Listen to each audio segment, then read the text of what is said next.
Halo teman-teman semuanya, kembali lagi di YouTube channelnya Rosna. Di video kali ini aku akan membuat gyutadon, yaitu makanan Jepang berupa nasi putih dengan topping irisan lidah sapi yang rasanya gurih, pedas, dan pastinya enak dan bikin nagih. Cara membuatnya simple banget, yuk langsung aja kita buat.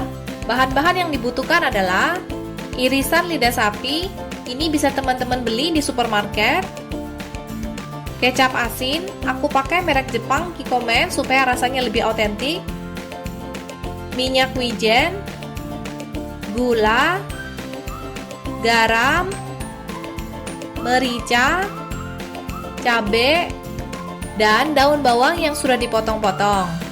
Pertama-tama, potong cabenya. Di sini aku iris-iris cabenya miring. Kalau daun bawang teman-teman belum diiris, bisa diiris juga ya. Selanjutnya, aku akan membuat saus marinasi. Di wadah terpisah, masukkan kecap asin, minyak wijen, gula, garam, dan merica. Aduk hingga semuanya tercampur rata.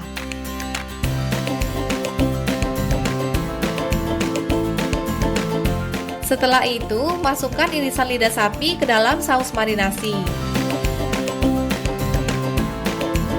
Aduk hingga saus dan irisan lidah sapi tercampur rata.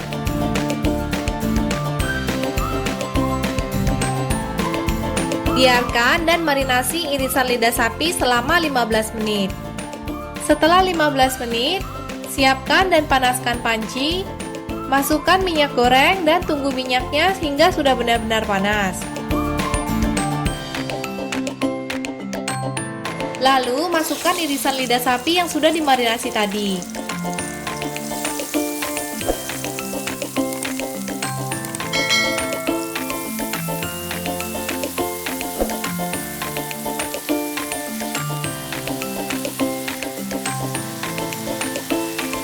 Masak sebentar, kemudian balik ke sisi yang lainnya.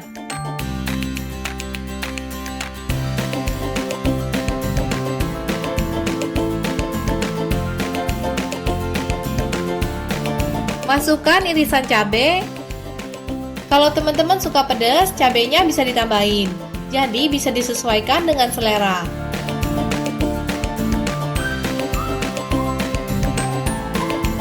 Masukkan juga sisa saus marinasi tadi dan daun bawang. Aduk hingga semuanya tercampur rata. Masak hingga kuahnya agak mengental. Masaknya jangan lama-lama karena ini cepet banget matengnya. Lalu angkat dan gyutan ini siap untuk disajikan. Sajikan gyutan ini dengan nasi panas. Ini cara buatnya gampang dan cepet banget. Rasanya juga dijamin gak kalah dengan yang di restoran. Jadi boleh banget dicoba dibuat di rumah ya. Oke, sekian dulu ya video kali ini. Terima kasih teman-teman sudah menonton. Ingat untuk klik subscribe, like, dan nyalakan tombol loncengnya. Semoga teman-teman dan keluarga sehat selalu. Sampai jumpa di video-video berikutnya.